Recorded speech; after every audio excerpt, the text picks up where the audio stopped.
Hello दोस्तों, कैसे हैं आप सभी। मैं उम्मीद करता हूं कि आप सभी की एग्ज़ाम की जो तैयारी है, जो प्रिपरेशन है, वो बहुत अच्छी चल रही है। और ये वीडियो जब आप देख रहे हैं तो आप ये एक्सपेक्ट कर रहे हैं कि जब आपका पेपर होने वाला है तो आप उस पेपर की तैयारी जैसी भी आपकी हुई है, आप बेस्ट कैसे परफॉर्म करो, ऐसा मैं कुछ आपको बताऊँ। तो इस वीडियो का जो उद्देश्य है वो यही है कि किस तरह से एग्ज़ाम में प्रेजेंट किया जाता है, जो भी हमारी तैयारी हुई है उसको लेकर के कैसे कॉन्फिडेंस को बिल्ड किया जाता है कि बस हम बिना टेंशन के एग्ज़ाम को पूरी तरह से क्रैक कर सकें। देखो, अब मैं आपको बिना टाइम वेस्ट किए फटाफट से कुछ स्पेशल टिप्स बताऊंगा जिसको आपको फॉलो करना है ताकि आपका एग्ज़ाम बेस्ट से बेस्ट हो। Tip number 1, never compare your self with another. आपको अपने को किसी से भी कंपेयर नहीं करना है।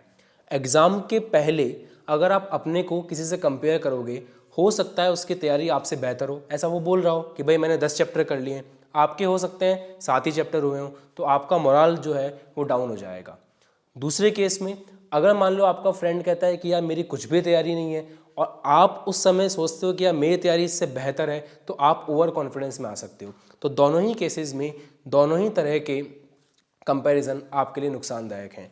पेपर खत्म होने के बाद भी ये पूछना कि भाई तेरा पेपर कैसा हुआ, तेरा पेपर कैसा हुआ, उस चीज़ में भी नेगेटिविटी है। अगर वो कहता है अच्छा हुआ तो आपको बुरा फील होगा, और अगर वो कहता है बुरा हुआ मेरा पेपर, तो आपको लगेगा कि जो आप करके आए हो कहीं उसमें भी मार्क्स ना कट जाएं। मतलब एक लेवल ऑफ इनसिक्योरिटी बन जाती है अगर अपन अपने आप को कंपेयर करते हैं किसी से भी। तो कंपेरिजन बिल्कुल नहीं करना। ये टिप नंबर 1 है। टिप नंबर 2 क्या है, बहुत इंपॉर्टेंट टिप है। टिप नंबर 2 आपके लिए ये है कि एग्ज़ाम की एक रात पहले तक आप ये सोचो कि आपको कुछ भी नहीं आता और आपको सब कुछ पढ़ना है, तो वो आपको मोटिवेशन देगा पढ़ाई करने के लिए। बट जैसे ही आपकी पढ़ाई कंप्लीट हो चुकी है, एग्ज़ाम का दिन है, उस दिन एग्ज़ाम हॉल में घुसते वक्त आपको ये सोचना है कि आपको सब कुछ आता है।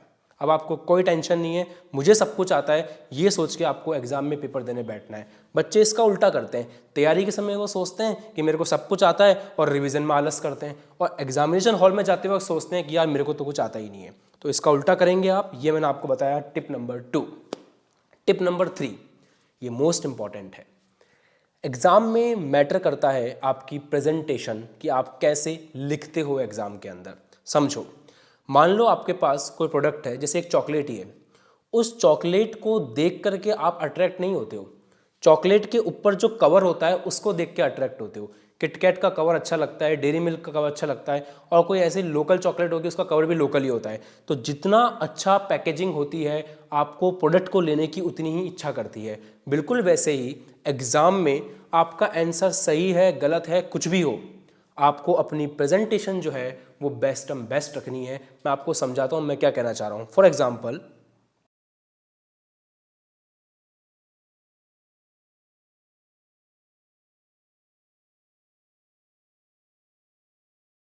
जैसे अगर एग्जाम में आप कोई आंसर लिख रहे हो, तो आंसर लिखते वक्त आपके पास 2 या 3 पेन आपको अलाउ है। एक तो आप ब्लैक पेन यूज़ कर सकते हो, एक आप ब्लू पेन यूज़ कर सकते हो, एक है हमारी पेंसिल। तो ब्लैक पेन से अपन लिखें आंसर या सॉल्यूशन, उसके बाद जो हेडिंग है उसको प्रॉपर्ली लिखें। जैसे ये नोट्स का ही मैं एग्जांपल दे रहा हूँ। जैसे ये जो हेडिंग लिखी हुई है, भू चुंबकत्व पृथ्वी के चुंबकीय क्षेत्र के अवयव दिक्पात का कोण, ये एक अलग कलर में है, आप ब्लैक में लिख सकते हो, रेड पेन अलाउ नहीं होता है। उसके नीचे अंडरलाइन किया हुआ है, बिल्कुल ऐसे आपको अंडरलाइन करना है। उसके बाद दूसरा पेन लेकर के आप लिख सकते हो। मतलब ऐसा मत करना कि एक ही पेन से दमादम लिखे जा रहे हो और वो अखबार वाली फीलिंग दे रहा है। हमें अखबार वाली फीलिंग नहीं लेके आनी, हमें प्रेजेंटेशन को इतना अच्छा रखना है कि देखने वाले का दिल खुश हो जाए। जैसे ये नोट्स बने हुए हैं, आप देखो प्रॉपर तरीके से।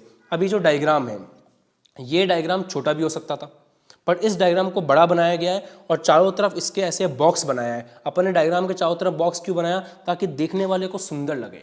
भाई टाइम तो आपको उतना ही लगना है।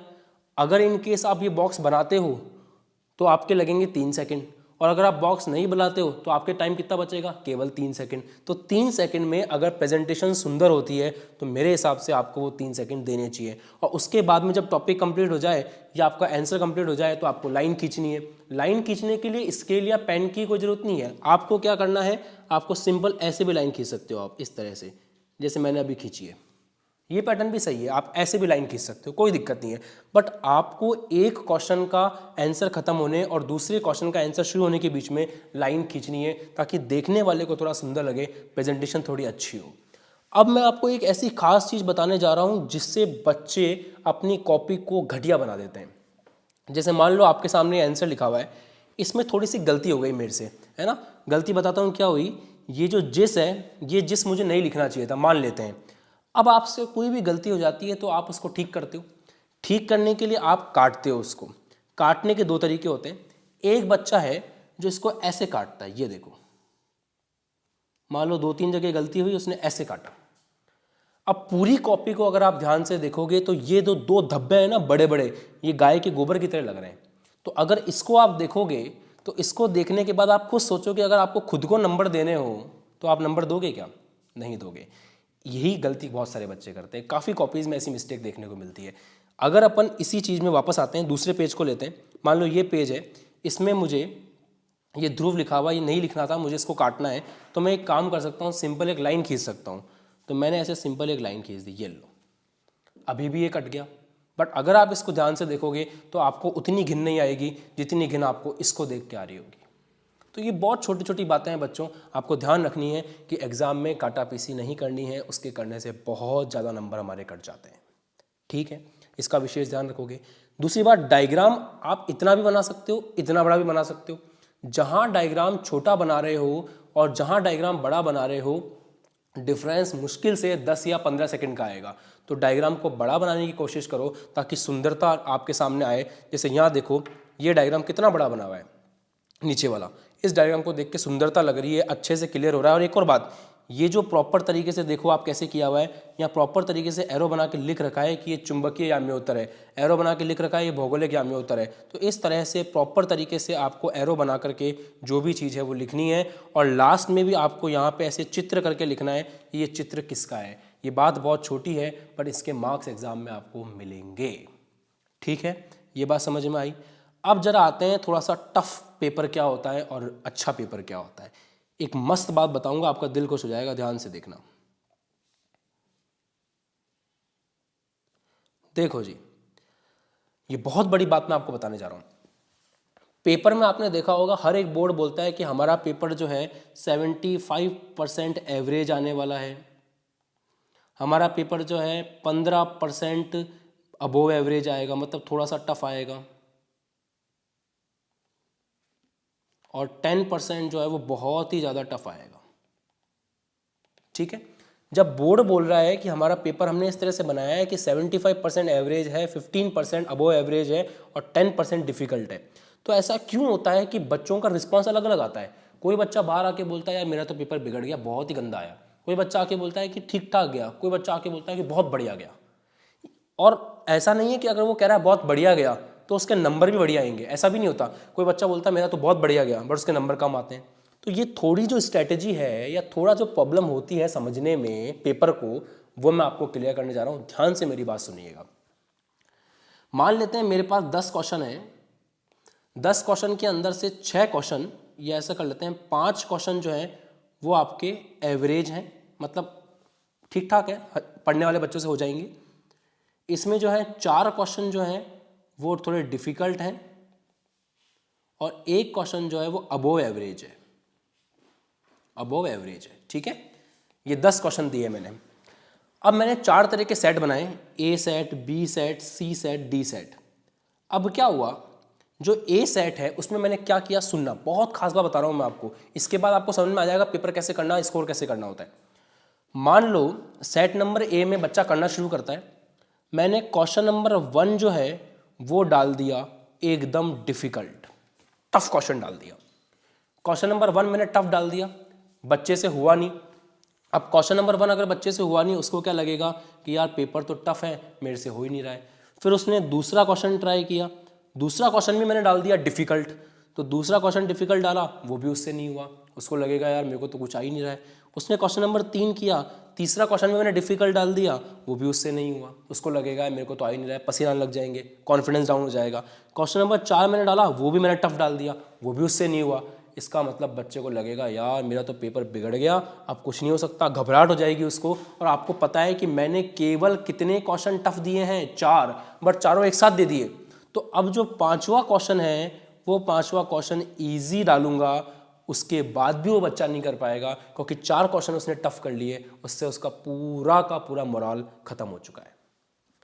दूसरे वाले सेट में मैंने क्या किया, पहला क्वेश्चन इजी दे दिया, बच्चे से हो गया। दूसरा क्वेश्चन इजी दे दिया, बच्चे से हो गया। तीसरा क्वेश्चन इजी दे दिया, बच्चे से हो गया। चौथा क्वेश्चन इजी दिया, बच्चे से हो गया। सारे चारों इजी क्वेश्चन मैंने एक साथ रख दिए। बच्चे को लगेगा यार पेपर तो इजी है। उसके बाद 5वें से पेपर टफ आना शुरू हो जाएगा, परंतु बच्चे का माइंडसेट ऐसा बन चुका है कि मैंने जितने क्वेश्चन किए स्टार्टिंग मुझे सारे आ गए, तो उस बच्चे को यही फील होगा कि पेपर मुश्किल नहीं है, पेपर आसान है।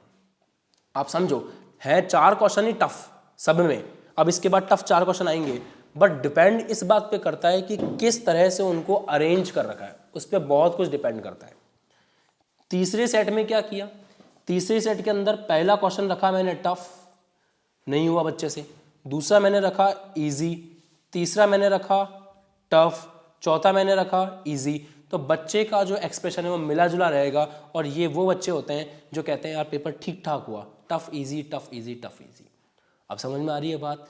तो मतलब पेपर में बस इस बात पे डिपेंड करता है कि हमारा माइंडसेट कैसा हो रहा है। पेपर में जो क्वेश्चन हम पढ़ रहे हैं वो हमें आ रहे होते हैं तो हमें लगता है कि भाई आसान है, नहीं आ रहे होते हैं तो टफ लगता है।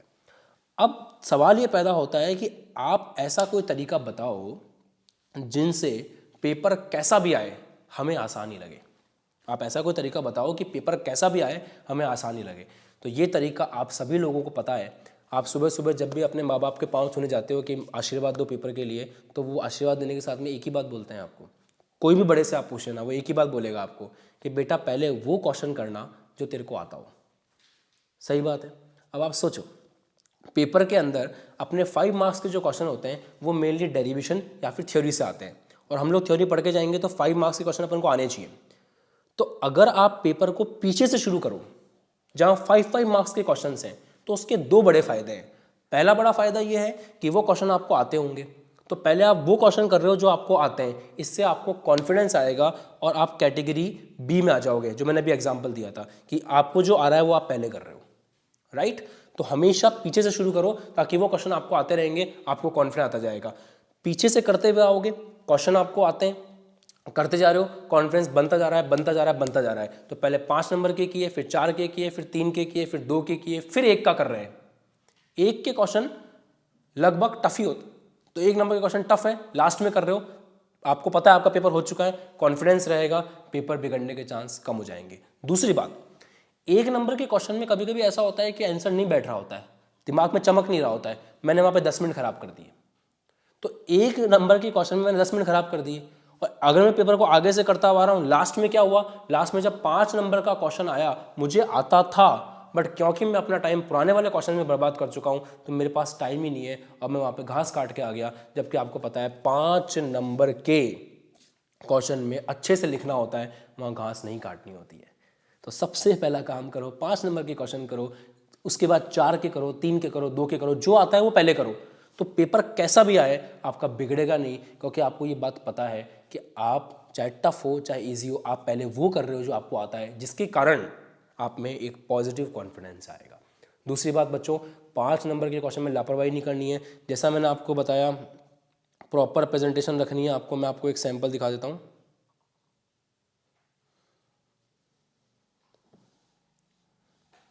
एक सेकेंड। हाँ, जैसे ये है, प्रॉपर तरीके से प्रेजेंटेशन रखनी है, काटा पीसी इस तरह से नहीं करनी है। अगर ऐसे काटा पीसी करोगे तो दिक्कत होगी।